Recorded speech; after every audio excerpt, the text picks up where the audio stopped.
Well, let me take everyone to Jeremiah. I'm going to read right out of the King James here. Everyone out there can follow along with me. I always recommend the King James. It'll always be my favorite English version of the Bible. And Jeremiah chapter 16. And in verse 14. Oh, wait.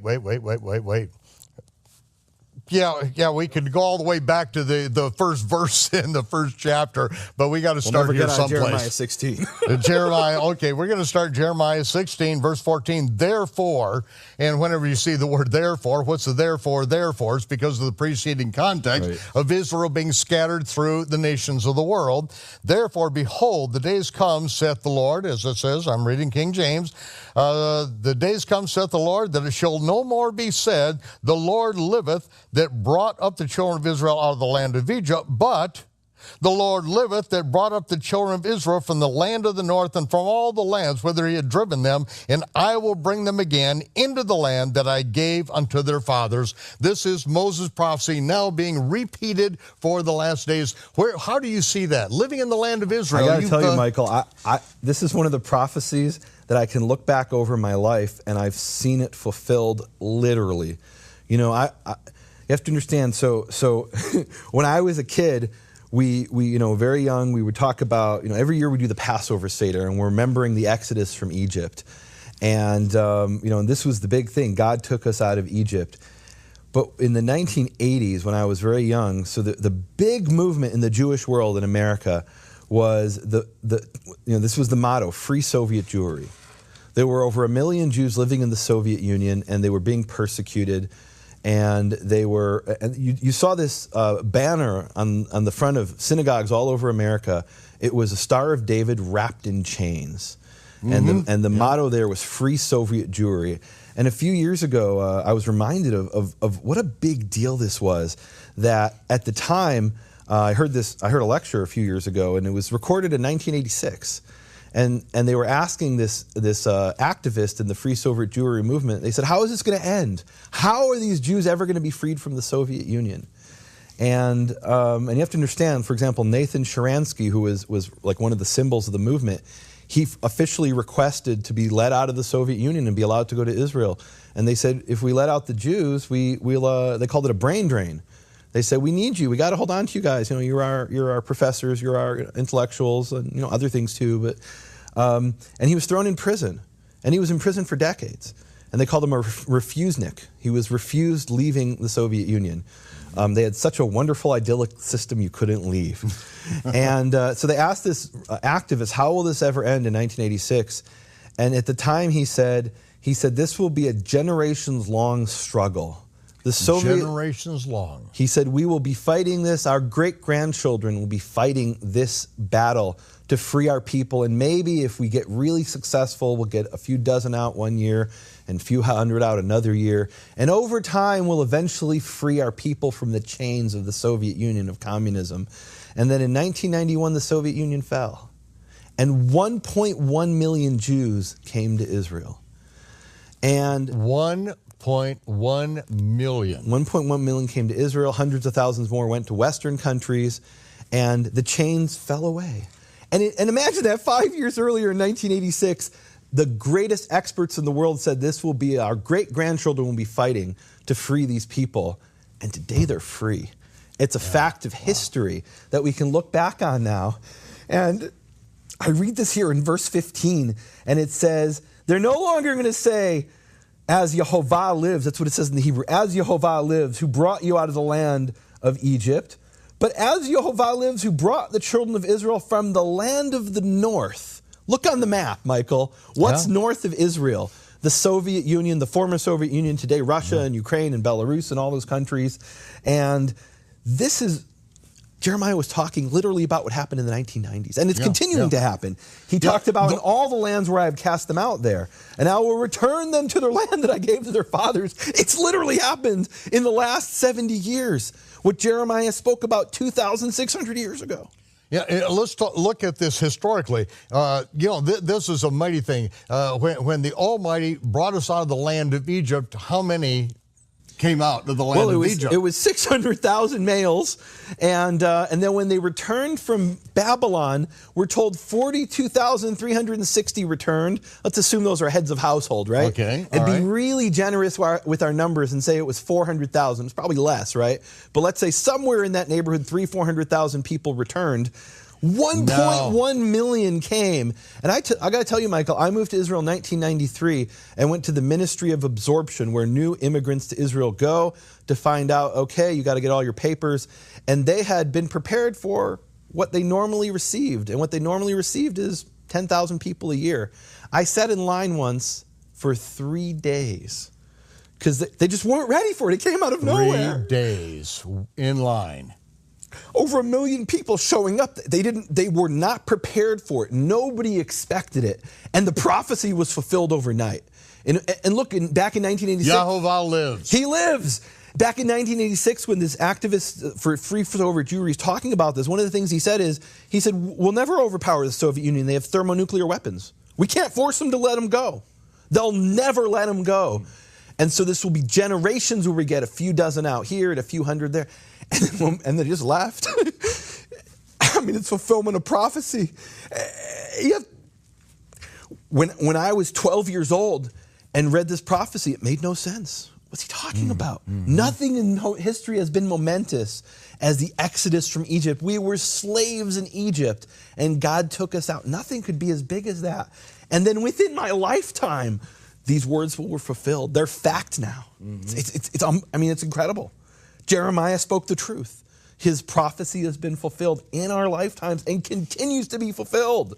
He's returning to the people to the land of their father. Right, and they came into a land that was already prepared. It was already set up. And now we go into these next verse. Behold, I will send for many fishers, saith the Lord, and they will fish them. And I will send for many hunters, and they shall hunt them out from every mountain, from every hill, and out of the holes of the rocks. You know, that's what we saw with what happened with Germany. With Germany, every Corrie ten Boom's father's watch shop, every crevice, you know, the Jews being hunted out and being exterminated, and that really, you know, because the fishers came first. Come on back, you know, the whole movement to come back into the land of Israel. Right. And what I think about with this passage, particularly in the return of the Jews from Israel to Israel, the ingathering of the exiles is the Jews of Yemen. And the Jews of Yemen lived under Islamic rule, the most backward you could imagine. I mean, if a Jewish man died and he had 8 kids, his widow was forcibly remarried to a Muslim man, and his children were raised as Muslims. The Jews of Yemen were required by civil law, by the law of the Sultan, to collect the garbage because it wasn't dignified for a Muslim to have to do that. So they gave that job to the Jews and didn't pay them for it. It was just civic duty, you know, like paying your taxes, right? I mean, it was just they were forced to do it. And so they lived in the most backward conditions. I mean, they were living, they were living in the Bronze Age up until the 1950. And what happened was Israel was established in 1948. And there had been Jews who came from Yemen who escaped and went to Israel back in the 1800s. Mm-hmm. And they had their heart for their brothers. They said, what can we do to get our brothers out of this land? And so they sent agents into Yemen and went to every nook and cranny. I mean, there were people living in caves and on hillsides, and they were hiding out from the sultans to kidnap their wives. They used to marry off girls at 12 because if they waited till 13, the Muslims would come and kidnap the girls and raise them as Muslim wives. They were living in the worst conditions that I don't think there was any Jewish community other than Nazi Germany, right, which was for a 12-year horrible period. But even the Jews of Russia didn't suffer as badly as the Yemenite Jews. And so what they did, and it's a really interesting historical kind of twist. So they rented a bunch of, I think they were DC-10s, if I'm not mistaken, from Alaska Airlines. And they landed them in Sana'a in Yemen, and then they had sent their people out to bring all the Jews of Yemen to the capital, loaded them on planes. And you have to understand, these people didn't know what an airplane was. Oh, yeah, so they explained to them. They saw a silver bird. You know what they told them? They were out in the hill country living in caves, and they said, we've brought magic carpets and we're going to fly you to the land of Israel. And they said, what do you mean? That's something of legend. That's the stories of Aladdin that they'd heard, the 1001 Arabian Nights. They knew that kind of legend from the culture. Magic carpets? You're going to take us to... This is the fulfillment of the prophecies of Jeremiah and of Isaiah and Ezekiel. This can't be true. This can't be true. And on faith, they went to the capital and they got on planes and they flew out. And they arrived in Israel, and you have to understand, these people had just come out of basically the Bronze Age. And they had come to Israel, which even in 1950 was a relatively advanced technological country. Mm-hmm. And these were people who, they didn't know how to cross the street. They didn't know to look left and right when you cross the street because they'd never seen cars. I mean, imagine that. And you have the same thing of the Jews who came from Ethiopia in the 1980s, that they would cross the street and get hit by a car because they'd never seen a car. I mean, you have a fulfillment of these prophecies literally in the 20th and 21st century. I mean, we read about these things. I remember reading this when I was a little kid thinking, what? There'll never be anything as significant as the Exodus from Egypt, right? But 600,000 males came out of Egypt. Let's say it was 2 or 3 million people, right?